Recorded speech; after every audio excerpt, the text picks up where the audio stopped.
Graça e paz, meus irmãos e minhas irmãs. Os princípios divinos em tempos de crise. Já estamos na última lição. Lição 13. A vigilância conserva pura a igreja.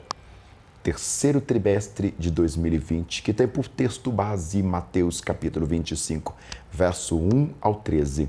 Eu sou o professor Daniel Ramos, te peço para se inscrever em nosso canal, pois nessa lição estudaremos sobre a parábola das 10 virgens, uma das mais conhecidas contadas por Jesus.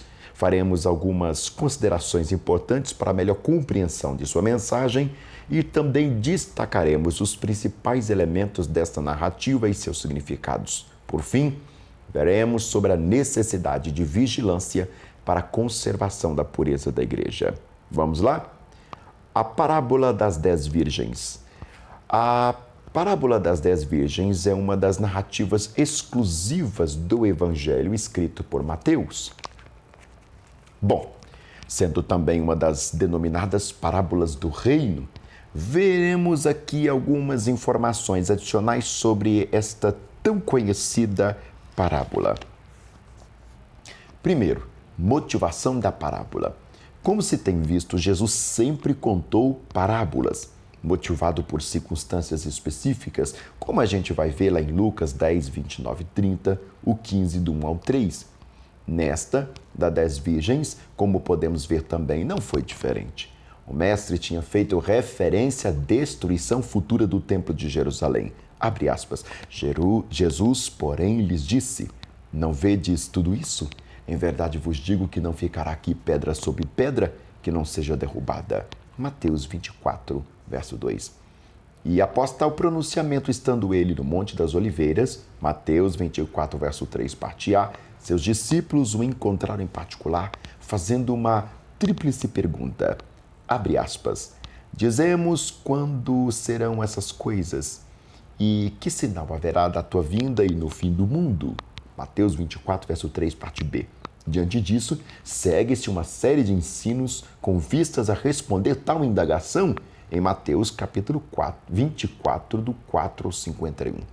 Entre as parábolas das 10 virgens está a resposta. A natureza da parábola. Esta conhecidíssima parábola também possui uma característica escatológica, visto que está inserida na continuação do sermão profético por Jesus, de Mateus 24, verso 3, ficando ainda mais claro quando observamos a forma como ela é incitada. Abre aspas. Então o reino dos céus será semelhante. Fecha aspas. Mateus 25, 1.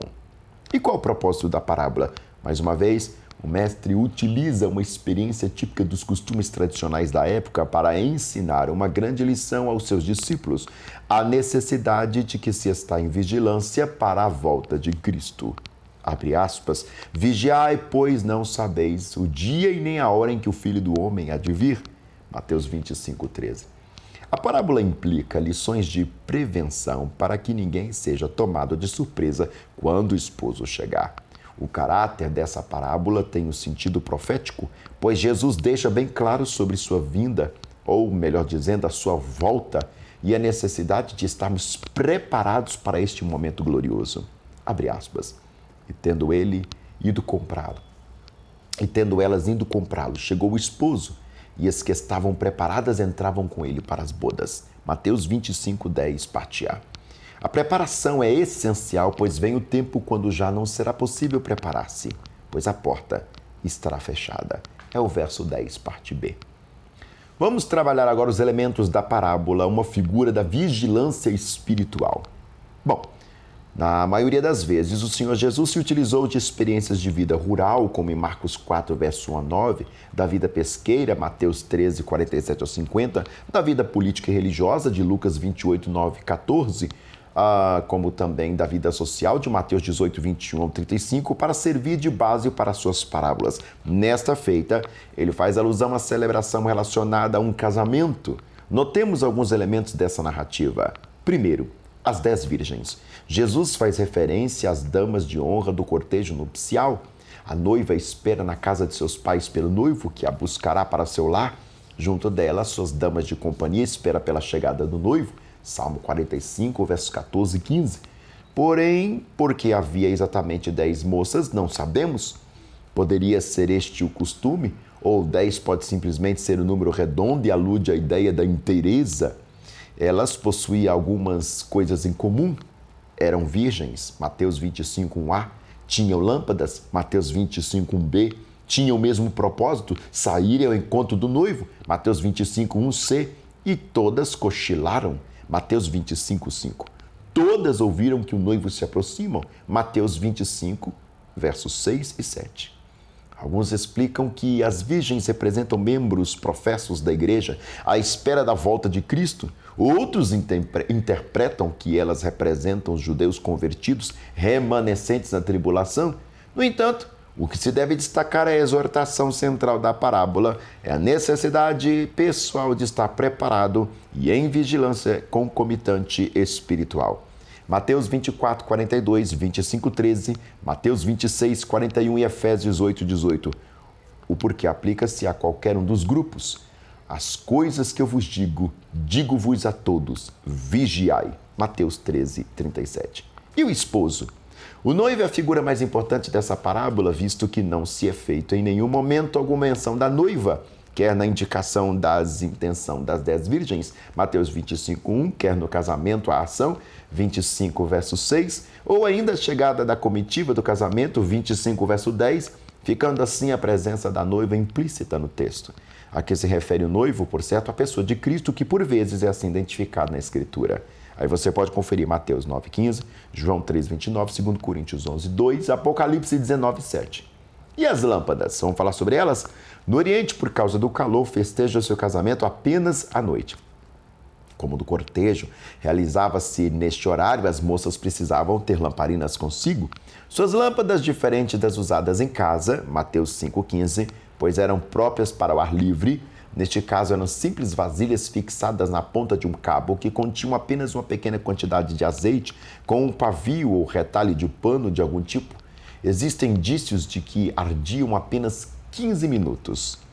Bom, por isso as moças também precisavam levar vasilhas, jarras em formatos de garrafas com alças, com óleo, para poderem colocar em ordem. Mateus 25:7. Imagine que trabalho. Ou seja, precisavam limpar o pavio das partes carbonizadas e adicionar azeite.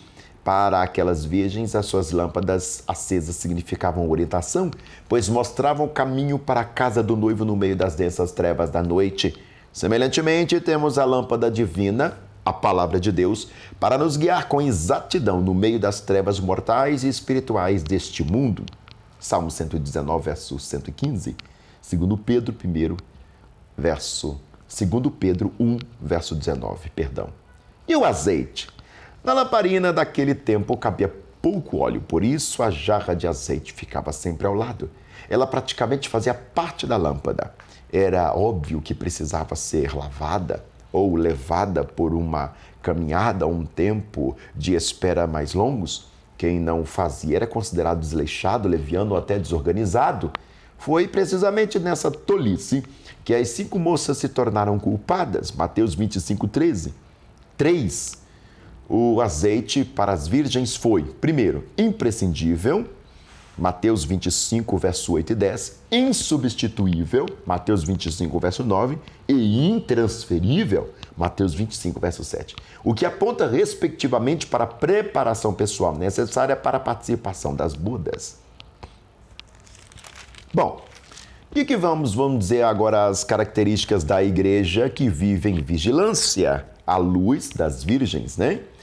Como as 10 virgens da parábola tinham a obrigação de estarem devidamente preparadas aguardando o noivo, assim também todos os que professam a Jesus como seu Senhor e Salvador devem estar prontos a recebê-lo quanto de seu regresso.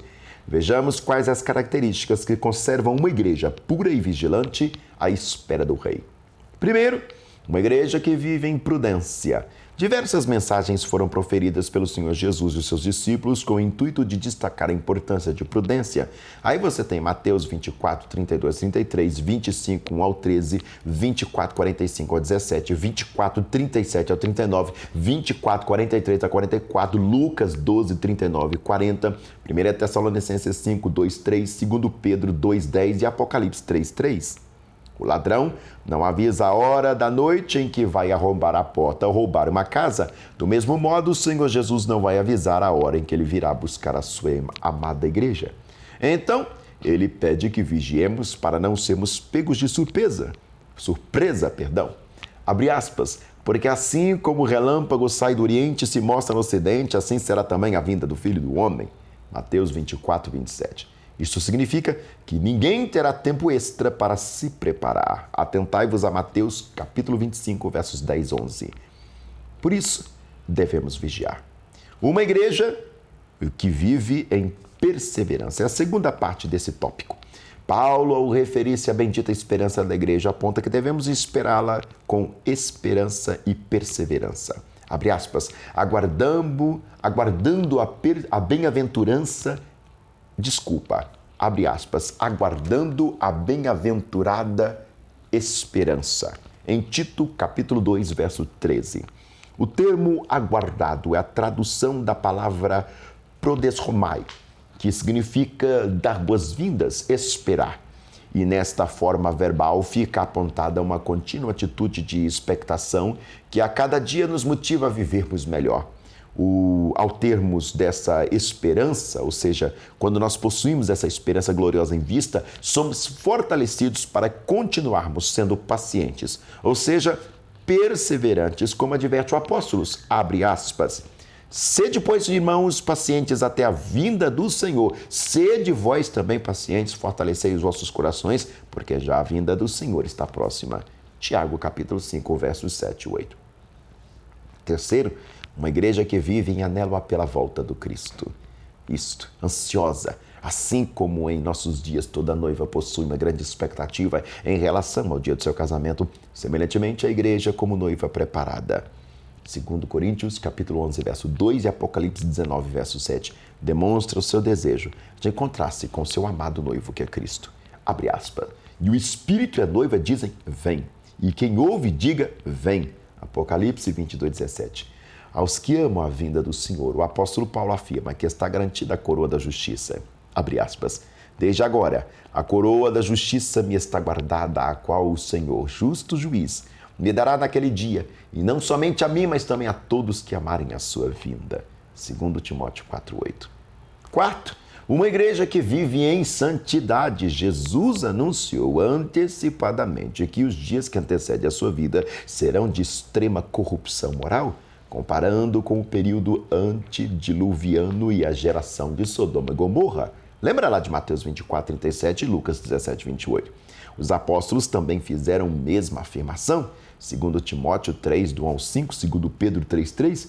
Sabedores disso, nós cristãos devemos estar no meio dessa geração pervertida, vigiando em santidade, a fim de não nos contaminarmos com tal pecado mundano. Filipenses 2,15.